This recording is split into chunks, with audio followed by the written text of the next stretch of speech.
Hello everyone, आप लोगों का स्वागत है मेरे एक और वीडियो में। आज का जो टॉपिक होने वाला है वो होने वाला है इजराइल और फिलिस्तीन वॉर।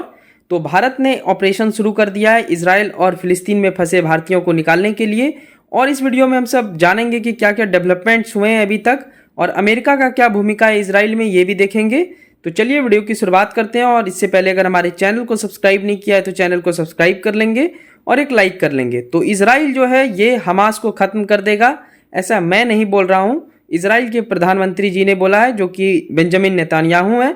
तो आइए देखते हैं क्या क्या डेवलपमेंट हुए हैं। ये हमारे विदेश मंत्री डॉक्टर एस जयशंकर का ट्वीट है, जहां पे उन्होंने ऑपरेशन अजय के बारे में बताया है। इजराइल में फंसे भारतीयों के लिए भारत द्वारा ऑपरेशन अजय शुरू कर दिया गया है, इजराइल और फिलिस्तीन दोनों में। तो आप देख सकते हैं tweet, launching operation Ajay to facilitate the return from Israel of our citizen who wish to return. और हिंदी में भी है, विदेश मंत्री डॉक्टर एस जयशंकर ने ट्वीट किया, इजराइल से लौटने को इच्छुक हमारे नागरिकों की वापसी को सुविधाजनक बनाने के लिए ऑपरेशन अजय शुरू किया गया है। तो भारत जो है अपने नागरिकों को कभी भी किसी भी विदेशी धरती पे नहीं छोड़ता है खराब समय में। ऐसे ही सूडान में भी भारत द्वारा ऑपरेशन कावेरी किया गया था। तो हम सब अब इजराइल में फंसे, इजराइल और फिलिस्तीन में फंसे भारतीयों को निकालने के लिए ऑपरेशन अजय करेंगे। और ये एग्जाम पॉइंट ऑफ व्यू से भी बहुत ही इंपॉर्टेंट हो जाता है। ऑपरेशन अजय जो है ये इजराइल और फिलिस्तीन में फंसे भारतीयों के लिए है और ये आपके एग्जाम के लिए आगे आने वाले क्वेश्चन बनेंगे। पर और क्या क्या डेवलपमेंट हुए हैं हम देखते हैं इस वीडियो में। एक ग्रुप है हमास, जैसा कि हम सब जानते हैं। फिलिस्तीन में एक ग्रुप है हमास, इसे आतंकी संगठन घोषित कर दिया गया है। इजराइल और हमास के बीच शनिवार को शुरू हुए युद्ध का यह छठा दिन हो चुका है और अब तक कुल 2100 से भी ज़्यादा लोगों की जान जा चुकी है। तो इसी के एवज में भारत इस गंभीरता को देखते हुए ऑपरेशन अजय शुरू किया है। ऑपरेशन अजय के लिए भारत ने कमर कस ली है और इसके लिए बहुत सारे इंतजाम किए जा रहे हैं। आइए देखते हैं। ऑपरेशन अजय जो है ये बुधवार को घोषणा की गई और पहली फ्लाइट जो है ये थर्सडे को आ जाएगी। थर्सडे यानी आज ही है, गुरुवार को वहाँ से पहली फ्लाइट आएगी। तो इजराइल का एक शहर है तेल अवीव, वहाँ पे गुरुवार को विशेष उड़ान के लिए रजिस्टर्ड भारतीय नागरिकों की पहली ईमेल जारी कर दी गई है। जो भी भारत के नागरिक जिन्होंने रजिस्टर्ड किया था वो पहली फ्लाइट पकड़ कर आ जाएंगे और ये ऑपरेशन अजय शुरू हो चुका है।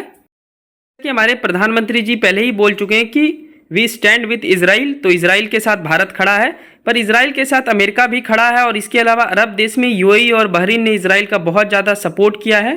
तो ऐसा पहली बार हो रहा है कि यूएई और बहरीन ने हमास के अटैक की आलोचना की है और पहली बार इजराइल को अरब देशों से भी सपोर्ट मिल रहा है, क्योंकि इजराइल इससे पहले भी बहुत सारे युद्ध लड़ चुका है। 1948 का युद्ध इराक के साथ, उसके बाद 6 डे वॉर 8 देशों के साथ लड़ा था, जिसमें आसपास सारे देश देख लें, मिस्र है, आपका ईरान है, उसके बाद जॉर्डन है, लेबनान है, सीरिया है, तो सब देश देख लें। और बहुत सारे देश जो है अरब देश वो रिकमेंड नहीं करते थे कि इजराइल एक देश है, लेकिन अब्राहम एकॉर्ड जिसमें यूएसए ने मध्यस्थता की थी, अब्राहम एकॉर्ड क्या होता है अब्राहम एकॉर्ड? तो यूएई बहरीन और इजराइल के बीच जो समझौता हुआ था उसी को बोलते हैं अब्राहम एकॉर्ड, जिसके तहत आज देख सकते हैं कि यूएई बहरीन ने हमास के अटैक की आलोचना की है। तो एक न्यू डेवलपमेंट है। इससे ये साबित हो सकता है कि जो हमास द्वारा 5000 रॉकेट 7 अक्टूबर को दागे गए थे, ये उनका एक बहुत बड़ा गलत स्टेप था अगर जियो पॉलिटिक्स के नज़र से देखें, क्योंकि अमेरिका ने अपना एयरक्राफ्ट कैरियर मेडिटेरियन सी में भेज दिया है, अभी मैं आपको बताऊंगा। और अरब देशों का भी सपोर्ट मिल रहा है, इंडिया भी खुलकर सपोर्ट किया है। इंडिया ने भी पहली बार इजराइल का इतना खुलकर सपोर्ट किया है। तो ये हमारी फॉरेन पॉलिसी को दिखाता है कि यहाँ पे भारत की कितनी एग्रेसिव फॉरेन पॉलिसी है, जो कि पहले नहीं हुआ करती थी, लेकिन अभी आप देख सकते हैं कैसी फॉरेन पॉलिसी है और ये अच्छी चीज़ है भारत के लिए, मुझे ऐसा लगता है। तो यही यूएई और बहरीन ने हमास के अटैक की आलोचना की है। इसके अलावा जैसा कि मैं पहले ही बता चुका हूं कि इजराइल के प्रधानमंत्री बेंजामिन नेतान्याहू ने खुलकर बोला है कि हमास का खात्मा तय है। तो आप समझ सकते हैं कि इस बार की जो लड़ाई है वो 1 2 दिन 5 दिन की लड़ाई नहीं है, ये फाइनल वॉर हो सकती है हमास और इजराइल के बीच। और इजराइल पूरी कोशिश करेगा, मुझे पता है पूरी कोशिश करेगा कि हमास को इस बार जड़ से ख़त्म कर दें। और इस बार चूंकि बहुत ज़्यादा एग्रेसिव इसलिए भी है क्योंकि हमास द्वारा पहले अटैक किया गया है और सारे देशों का सपोर्ट भी मिल रहा है इजराइल को, जो कि बहुत ही महत्वपूर्ण है। तो मुझे लगता है कि आगे हमास के लिए बहुत आने वाले दिनों में मुसीबत हो सकती है। हमास के लिए क्यों इतनी आसान नहीं है मैं आपको समझाता हूँ।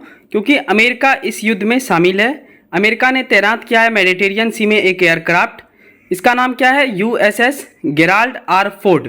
तो अमेरिका फुल्ली तरीके से कमिटेड है इसराइल के लिए, इसराइल को सेव करने के लिए। वैसे इसराइल सफिशिएंट है हमास के लिए, पर इसराइल को सेव करने के लिए अमेरिका मेडिटेरियन सी में अपना एक एयरक्राफ्ट गेराल्ड आर फोर्ड लगा चुका है। इसके अलावा अमेरिका के विदेश मंत्री एंटनी ब्लिंकिन का इजराइल का दौरा है बुधवार को। जिस दिन भारत ने ऑपरेशन अजय के लिए घोषणा की थी उसी दिन यानी कल एंटनी ब्लिंकिन जो है ये इजराइल आने वाले हैं। तो आप समझ सकते हैं अमेरिका कितना ज़्यादा कमिटेड है इजराइल के लिए, और इससे हमास की मुसीबत बढ़ने वाली है। और इजराइल द्वारा अभी तक क्या क्या कर दिया गया है, तो इजराइल ने गाजा पट्टी को सीज कर दिया है। आइए मैं समझाता हूँ गाजा पट्टी कहाँ है।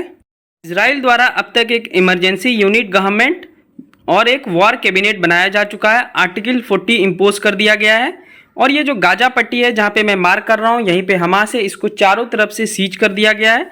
आप देख सकते हैं मेडिटेरियन से में उधर इजराइल की सेना होगी, अमेरिका का एयरक्राफ्ट है। इसके अलावा इधर से पूरा सीज कर दिया गया है। और ये सीज की प्रक्रिया अभी से नहीं चल रही है, 1967 से ये गाजा को सीज किया गया था। फिर 2005 में इजराइल द्वारा इसे थोड़ा सा लूज किया गया था, लेकिन ऐसा कहता है, लेकिन इजराइल इस पर पूरी तरीके से चौकस है। और इसके अलावा आप समझ सकते हैं कि जितने भी गाजा पट्टी में बिजली, खाने का सामान, पानी वगैरह जो भी जाता था उसको अभी फ़िलहाल के लिए स्टॉप कर दिया गया है। तो ये हमास की मैं गलती ही समझूंगा, क्योंकि 5000 रॉकेट इजराइल पे दागना बहुत ही एक गलत स्टेप होगा हमास का। ये आगे चल के आपको फ्यूचर में पता चलेगा ही, क्योंकि हमास के पास लड़ तो लेंगे, हमास 5000 रॉकेट दाग भी दिया, लेकिन इजराइल के थ्रू ही उसे सब कुछ प्राप्त होता था।